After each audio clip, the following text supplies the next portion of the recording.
Let me interrupt you for just a sec, because with all due respect, many of your fellows here on this stage have said you'd had to moderate an awful lot of your views to get within the mainstream of the Republican Party, and that you don't believe now what you believed when you were mayor. Governor Huckabee, you've been accused of having been a tax and spend governor when you were in Arkansas and changing your beliefs now. Governor Romney, I don't have to go into how many times they've called you a flip-flopper in terms of issues and what you believed as governor of Massachusetts. Congressman Paul, respect to you, I don't know that you've changed much except your party. Because economically and historically, paper is not money. It can't be money. It's only money because we're forced to use it and because there's a residual thrust in the pieces of paper that we carried around, because at one time it did have real value. History shows that people have chosen gold first and probably silver second. They'd rather have cigarettes than pieces of paper. No, you can't have a government like this without an income tax, but we don't want a government like this. This is not the kind of government that was designed by our founders of the country. It's not what was written in the Constitution. We've only had an income tax since 1913. But if you want a welfare state, and if you want to police the world and pay for the defense of Japan and Germany, send foreign aid to the Soviet Union, you not only need the income tax, you need the Federal Reserve to print up the money when the deficit is accumulated. So we think the government should be much smaller. If government is small, then you don't need an income tax. On occasion, I've taken the position, quite frankly, I don't believe we need the income tax, and we don't need the Internal Revenue Service. If you were president, would you work to phase out the IRS? Immediately. You have to have a gold coin standard, and anytime you quiz or question the integrity of the government, you should be able to take that certificate to the bank and make sure they do have the gold. Sir, if we don't have a gold standard for our money, could this lead to hyperinflation? No, it not could. It is. It will. If we had the proper rule of government, believe me, if we just, basically followed the Constitution, we wouldn't even have to have an income tax. We would live within our means, and we wouldn't be able to print money, and we wouldn't be able to borrow like we do. There are 38 million people today that have no health care after the government's been in health care for 45 years. We spend a lot of money on health care, the government today. The price has gone up, the quality has gone down, the distribution has been eliminated. There are more people without health care now since the government's been in the business. Okay, but what do you do to get better health care? It's sort of like asking, how do you deliver bread to poor people? How do they get bread? They work and they go out and get it. Services and goods in a free society are delivered by the marketplace, but not by government. So if you really want to help them... But doesn't government have a responsibility to come and take care of them? Personally, we do, yes, but I don't have the right to steal from you because somebody out in the street needs your help. You have an obligation personally to help them, but I don't have the right to interfere with your right to take something from you and deliver it to somebody out on the street. And you have to remember, there are more people on the street today without homes, without medical care since we've been in the business of welfare. So if we want to eliminate most of the people who are in need, you have a free market system. But the question is still legitimate because there will still be some people who will have need. Our answer to that is it has to be taken care of through voluntary means, never through coercion, never through force. Social Security, the people should know the truth, that it's bankrupt and that young people won't get anything, and that therefore we should start to privatize it. Are you still in favor of abolishing Social Security? Yes, but not overnight. Matter of fact, my program is the only one that is going to be able to take care of the elderly. I'd like to get the young people out of it, just the next generation, because there's no money there, and they're going to have to pay 50 years and they're not going to get anything. There's no money there. I'd take care of all the elderly, all those who are dependent, but I would save the money from this wild spending overseas. We can save hundreds of billions of dollars and still take care of the elderly. I don't want taxes on the Social Security benefits that they receive. I have a bill in that would secure the trust fund where none of that money could be spent in the general revenues. If you became president, you would transition completely out of Social Security and Medicare. If I can get the people to agree and the Congress to agree, yeah, that would be my program, is to transition out, because this one has failed. I would cut massively on this overseas spending, hundreds of billions of dollars, and work our way out of it. If there's a threat to our national security, you never act secretly through the CIA or doing anything militarily without the consent of Congress. 70% of our military money is spent overseas, subsidizing rich allies. It should be spent on the defense of this country. We'd get out of the Persian Gulf, we'd back off, we'd bring all our troops home, we'd bring all our missiles home, we'd defend America. And we wouldn't, anytime they threatened us, we'd defend ourselves. We'd have armed neutrality. But we would reduce the number of nuclear bombs maybe by 75%. We wouldn't get rid of them, but we'd drastically reduce them. We'd do away with the confrontation, but stand firm and sure of ourselves. We wouldn't go in half-heartedly into anything, such as we did in Vietnam, to lose 60,000 men in a no-win, undeclared war. That is complete nonsense and the result of the Republican Democratic foreign policy of 50 years. And it's going to continue, it's going to get worse. Well, I know that the most important thing for freedom and peace is for me to obey the Constitution. Well, and where is it the authority of the Constitution for us to police the world? I think when our national security is threatened, the American people have a right to vote through their congressman for a declaration of war. This is the kind of thing that leads to Vietnam War type wars and UN sanctions. This is the kind of thing that leads to Koreas, Vietnam, and useless wars. This is why we did not win the war in the Persian Gulf and why we're still facing with this problem. So for us to unleash bombs on Iraq at this particular time to kill more innocent people for narrow political reasons, no, there is absolutely no need to cause more bombing because of a very overall flawed foreign policy. How are you going to vote on impeachment? I'll vote for impeachment. For all 4 articles? Yes, unenthusiastically, because I think the charges are way too mild. But I wish the Congress would address the unconstitutionality of presidents waging war. That, to me, is a lot more serious than Monica Lewinsky. Matter of fact, our national security is more jeopardized by permitting this to happen because we're liable to start a war. We're liable to have our military men killed. We're liable to have more attacks on us by terrorists.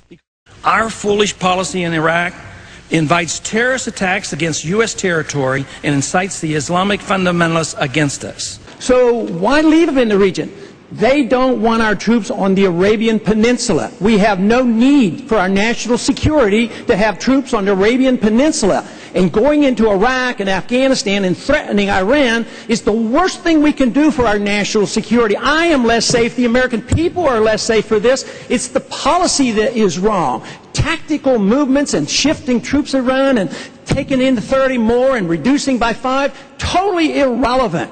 We need a new foreign policy that said we ought to mind our own business, bring our troops home, defend this country, defend our borders. We lost 900 men in Iraq, over 100 in Afghanistan. Afghanistan is blowing up. It's coming unraveled. We're involved in 2 countries there trying to nation build. At the same time, it looks like we'll be in Pakistan. It's time we brought our troops home from around the world. We need to come home from Korea, we need to come home from Japan, and we need to come home from Europe. We need to spend all that money here in this country. We should bring our troops home, change our foreign policy, quit these ridiculous wars. We would be safer and richer for it. You have a government that provides national defense, but you don't have militarism and you police the world. Maybe we could take care of some people back here at home if we weren't spending $1.5 trillion a year on our militarism. That money needs to be spent back at home, and we would have more defense, not less defense. You know, I served 5 years in the military. I've had a little experience. I've spent a little bit of time over in the Pakistan, Afghanistan area, as well as in Iran. But I wouldn't wait for my generals. I'm the commander-in-chief. I make the decisions. I tell the generals what to do, and I'd bring them home as quickly as possible, and I'd get them out of Iraq as well, and I wouldn't start a war in Libya. I'd quit bombing Yemen, and I'd quit bombing Pakistan. I'd start taking care of people here at home because we could save hundreds of billions of dollars. Our national security is not enhanced by our presence over there. We have no purpose there. We should learn the lessons of history, and the longer we're there, the worse things are, and the more danger we're in as well, because our presence there is not making friends. The other 2 parties no longer stands for the Constitution and liberty, and that there's no difference between the 2. I mean, whether you have Republicans or Democrats in office, government gets bigger, taxes go up, the deficit gets worse. But when you look at it, whether Democrats are in charge or Republicans are in charge, personal liberties are intruded upon, We go about the world trying to interfere in the internal affairs of all nations, and we're having eternal conflicts. And it's unlike what our founders intended, unlike what the Constitution said, and unlike our American tradition of minding our own business and letting the people decide what is best for themselves and letting the market work for itself. We really don't have a free enterprise system here. But we don't really have democracy here because, you know, if you're in a third party, if you're in a Green Party or a Libertarian Party, you don't get any credibility. You can't get on debates. You can't get on the ballots hardly at all. And it's very, very difficult. And if the two parties are the same, you don't really have a democratic choice here. So, yes, I think we have a long way to go to set good standards here. This is my whole argument. I think there's a lot of goodness in America, and we should spread our goodness, but never through force. We should be talking about what we can do here at home to set a good example, have a healthy, vibrant economy, protect civil liberties, and have a foreign policy where we're minding our own business, but have trade with people and talk with people. Well, you know, I did that one time in a third party, and we don't have democracy in this country. It's so biased. If you're in a third party, I can't get in debates as a third party candidate. When I did it as a third party, I spent over half my money just trying to get on the ballots. So we don't have a good democratic process. What happens if you come to the conclusion, as millions of Americans have, that the parties aren't different? They're all the same. The monetary policy stays the same. The welfare system stays the same. The foreign policy stays the same. They get pretty disgusted. So there is but one party. So people who want to participate they more or less have to get into one of the major parties. I am not in favor of the pay raise. I voted against the pay raise. Matter of fact, I think our pension fund is outrageously obscene, and I do not participate in it. But in comparison to some other matters, I think the amount of attention that we gave to the pay raise is probably a little bit more than needed to be done. For instance, the pay raise after taxes would come to $40 a week. But nevertheless, I think the point was well taken that we should not be taking a pay raise when so many people in this country are actually suffering the consequence of a decreasing standard of living. Until we solve that, I don't believe we should be taking a pay raise. There's one documentary that's been put out recently that has generated a lot of interest called Freedom to Fascism. And we're moving in that direction. We're not moving toward Hitler-type fascism, but we're moving toward a softer fascism. Loss of civil liberties, corporations running the show, big government in bed with big business. So you have the military-industrial complex, you have the medical-industrial complex, you have the financial industry, you have the communications industry. They go to Washington and spend hundreds of millions of dollars. That's where the control is. I call that a soft form of fascism, something that is very dangerous. We should be bound down by the Constitution. But the people in this country think we live in an age of relative ethics, is what they have come to the conclusion of. Sure, profess to believe in the Constitution, but why have we gone to war since World War II without a declaration of war? Why do we have a monetary system that is not designed by the Constitution? Why do we have a welfare state running out of control, not designed by the Constitution? You can't pay lip service to the Constitution without obeying it. And we should have peace and prosperity. That should be our goal. We in foreign policy ought to have a golden rule. We ought to treat others as we would want others to treat us. And we don't treat others so fairly. We treat them like we're the bully, that we're the policeman of the world, and we're going to tell them to behave. If they don't listen to us, we bomb them. If they listen to us, we give them more money, and it's bankrupting this country because we don't live up to our principles. The principles are embedded in our Constitution. Property in a free society should be owned by the people, and it shouldn't be regulated to death by the governments, whether it's Washington, D.C. or local governments. Right now, we really don't own our land. We just pay rent on our land, and we listen to all these regulations.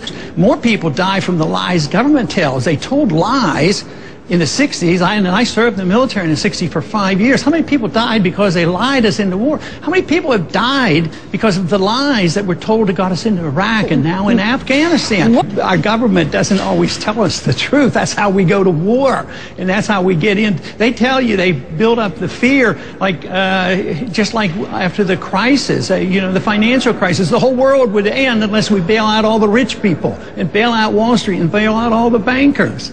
So, but But people now, in a very healthy way, are very skeptical of what the official pronouncements are from the government, and I can consider that very good. I'm known as the taxpayer's best friend. I've never voted for a tax increase, and I voted for the least amount of spending.